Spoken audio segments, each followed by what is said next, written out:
Hey everyone, Brian here from Vintage Classic Specialist. Happy Friday, guys. It is time for another episode of Day in the Life of Vintage Classic Specialist. So, the beautiful one family Bahama Blue Beetle has gone back to its home, to its family of origin. And he texted me after he got home, said it's shifting amazing now and obviously running much better since I went through the carb and everything. So, yeah, glad that he's got it back. And I instructed him to, even if he's not driving it, at least try and start it once a week and let it run for, at least a minute or so. You don't really have to let them run for long. It's just you want to make sure that the carburetors get fresh gas inside the float bowl basically, and the float bowls get filled up because the gas will evaporate when it sits, and that's when you get into trouble as far as passages and jets getting clogged up with the gunk that gasoline turns into when it evaporates. But anyway, so yeah, that one is gone. So a little bit less color in our shop, but still pretty damn colorful, especially between that one and other amazing colors as well. This green here of this Gia, I cannot get enough of this color, guys. Look at that. Almost kind of reminds me of British racing green. It's a good color. And this is another one of my favorites. They're all my favorites. I don't know. It would be hard to pick, guys. Volkswagen had so many amazing colors. I think they were doing something that I don't think any other car manufacturer was, just making cars kind of more fun, right? With all these colors and just the overall style of the cars, stuff like that. Anyway, that's enough of that. So why don't we talk about what I did today here? So I focused primarily on this one today. This is another one family 64 Beetle. And just did a lot of little things with it. The motor itself, I'll come back to that in a few minutes. The motor itself is getting pretty close. And so I'm just trying to go through the car now and, essentially tie up loose ends, little things that I've just, for one reason or another, kind of been neglecting doing because I want it to get it to the point where when the motor's done and I put the motor in, then it's just a matter of, test driving the car and fine tuning the motor and stuff like that, and then having it more or less be done. So today kind of started up here. Wolfsburg West was out of these upper front beam to body pads for like forever. And they finally got them back in. So I finally installed those today. And let's see, I think that's about all I did on the front of the car. Spent quite a bit of time on the back of the car. And one thing that I did was put this assembly together. They, of course, license plate light assembly, new lens. His bulb holder was actually really nice, so I reused the bulb holder, but new bulb, of course, new lens, new seal, this little seal grommet thing here, the rubber thing. And yeah, routed the wire all nice and neat there like it's supposed to go. So pretty much finished that, and then turned my attention to other parts of the back of the car. So I went ahead and installed the starter, which I had previously gone and done like a cosmetic restoration on. I bench tested it, seemed to work great, so I just went ahead and did a cosmetic restoration on it and installed it. Went ahead and added this wire here, which I hadn't before when I wired the car. This is the one that goes from the generator, or technically the regulator, to the starter. And then, of course, there's a fat wire that goes from the starter to the battery under the back seat. And then this one, which I had added previously, is part of the main wiring harness. This is basically the starter solenoid here. Anyway, so that is the starter. And then I'm trying to think, I feel like I did something else back here too. Maybe that's about it. Oh, I know, duh. I also installed the throwout bearing, and I do like to use the heavy duty style clips that you can see there, the ones with a little curly Q on them. It's just a lot stronger, and I don't know, I trust them more, so I pretty much always use those. They're kind of a pain to get on, but I've got some tricks, so it's not that bad. So let's see, what else did I do on this car? On the inside of the car, some very minor things. I adjusted the e-brake. The brakes on this car are all new, of course, everything. And disc brakes on the front, drums on the back, but everything's replaced, rebuilt, etc. And so I adjusted the e-brake handle finally, and then put its boot on it there, a new boot. And what else? I put the kick panels on underneath the back seat. Not hard to see in the dark there. There it is. So put the kick panels on, and I think those are kind of the major things that I did on this. Like I said, I'm just trying to go through now, and all these loose kind of dangling little details, just go ahead and take care of them. I'll probably go ahead even and put the bumpers back on it pretty soon. The bumpers that came on the car are actually really nice. I think I just need to order some of the grommets where they go through where the overrider supports go through the body. These here must have been replaced fairly recently because they're nice and compliant still, so I'll reuse those. And let's see. I think those are kind of the major things that I did on the car itself. Oh, up underneath there, I did install the chassis to transmission ground strap. That's the one that's about like 8 inches or so long and goes from the nose cone mount to the nose cone up there, the braided one. That's pretty much where all the grounding for the engine and transmission comes from. So that's in there too.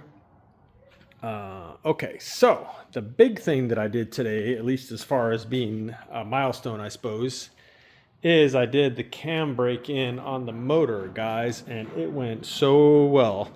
The motor sounded super smooth, and it just sat there and purred at, about 2200 RPMs for 20 minutes and sounded great, sounded smooth, just really good. And I did have a oil pressure sensor on it. It stayed at like 55, 60 PSI the whole time, which is great.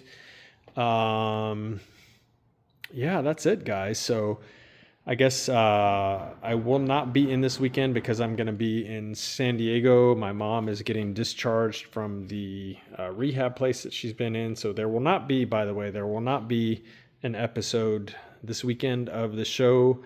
So I will see you guys on Monday. Anyway, so I guess probably Monday when I come in, then I'll go ahead and I'll do the post cam break-in oil change on here. And I'll go ahead and check the valves, see if those need any adjustment and so on.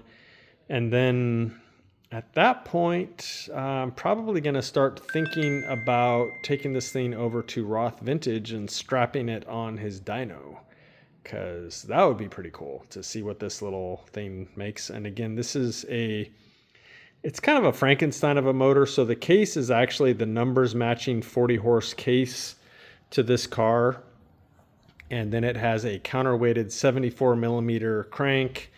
It's got 1600 cc pistons and cylinders, which are of course 85.5 millimeters, and then it's got single port 1600 heads. So it's a bit of a Frankenstein, but again, having discussed with the owners of the car, this is the numbers matching case on this car, which is a super cool and kind of rare thing to find one like that. And so we wanted to try and utilize this motor, but they wanted more drivability, more power, etc. So that's where this essentially 1700 cc 40 horse came from. Little exhaust on it. It's got a little cam, a little compression.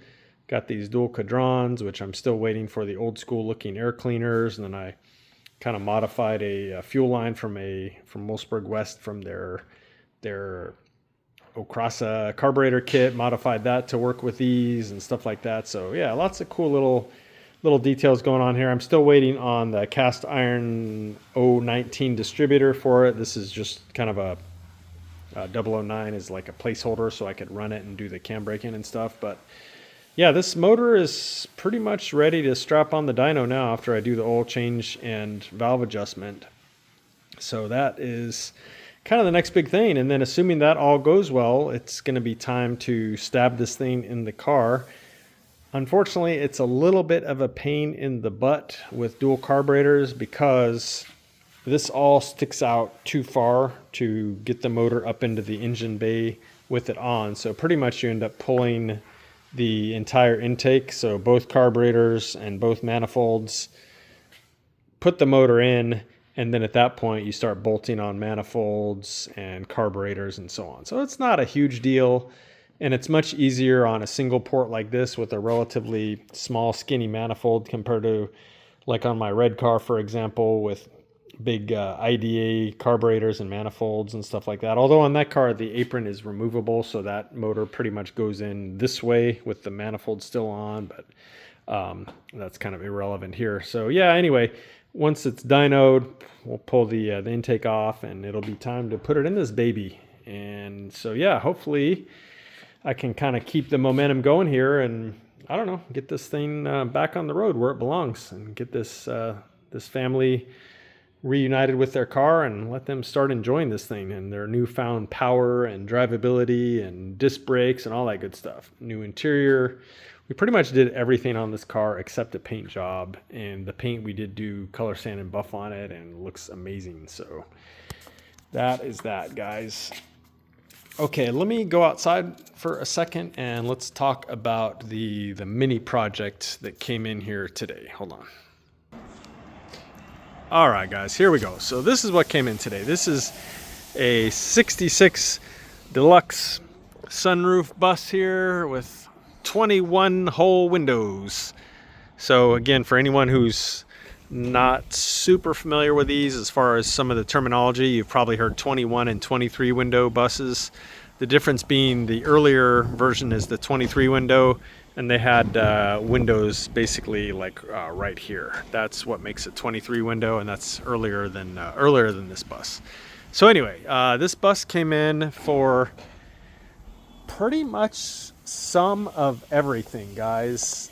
One of the main things is a headliner. So Santiago, our upholstery magician, has already basically removed the headliner that was in here, and it was in pretty bad shape, and it was like coming detached in a lot of areas, and it didn't seem worth trying to save. It was just in too bad of condition, and then it was like missing on some of the sides here and stuff like that. So we're just starting from scratch with the headliner, and Santiago already ran by the upholstery supply place and picked up the perforated vinyl and stuff. So I think he is actually going to probably install the headliner tomorrow.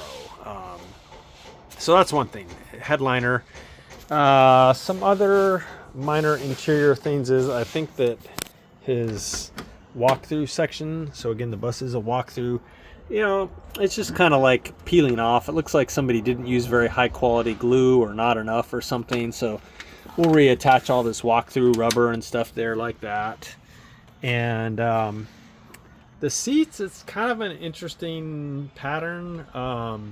The owner didn't mention those, but I will sort of throw out there if he wants us to reupholster the seats and the door panels and stuff and make them look correct for this bus, then we can certainly do that. But if he's happy with these, I mean, they're in really good shape. And so a little backstory on this bus, he says that it was his pandemic purchase. So I guess during the pandemic, when we were all, or a lot of us at least, were kind of stuck at home, he got the idea to buy a bus. So he bought this one, came from Florida. Anyway, and so now he's just having us kind of improve some things that need some help. So again, headliner, sounds like it's got some electrical issues. He wants us to go through and make sure all the lights and everything work. The bus has been converted to 12 volts, and so he thought maybe there were some issues related to that. There is an unfortunate bit of body damage back here. I don't know if you can see or not. It's probably hard to see on video, but there's kind of a crease right here in addition to that scratch, so we're going to see what we can do with that. And then just a lot of little things like the deck lid doesn't necessarily fit that great on this side. The bumper had a little mishap. Let's see what else. This door doesn't close that great. It kind of sticks out on the bottom when it's closed. And I don't know, what's the owner just kind of noticed this. The paint is kind of starting to bubble here. So I don't know. Things like that can be kind of a can of worms, so we'll see. But yeah, the other things, you know, this door, the deck lid, the thing going on the other fender over there, we'll see if we can address those. And then again, the electrical shifting on it's a bit wonky. It probably just needs shifting bushings or something in there. Don't know. Those are kind of the main things, guys. So a little bit of electrical, a little bit of paint and body, a little bit of upholstery, a little bit of mechanical stuff. Really good looking bus though, and so I'm sure once we get these issues taken care of, he'll be able to enjoy it a lot more. But there you go, guys. That's kind of the latest mini project to come in. All right, got a little flare going on there from the sun, kind of cool. So let me go back in for a sec. All right, guys, that is it. So that is the latest mini project that came in. I believe I'm having another mini project come in on Monday, and I'll tell you more about that when it comes in. The yellow Ghia is still here, and it is supposed to leave on Monday. And the other thing that's supposed to happen Monday is this bus is supposed to go over to Tiger at A1 Muffler for him to take care of the issue we're having here with fitment on that exhaust. So when you see the next episode Monday, this one probably won't be here unless he's able to do that all in one day, but we'll see.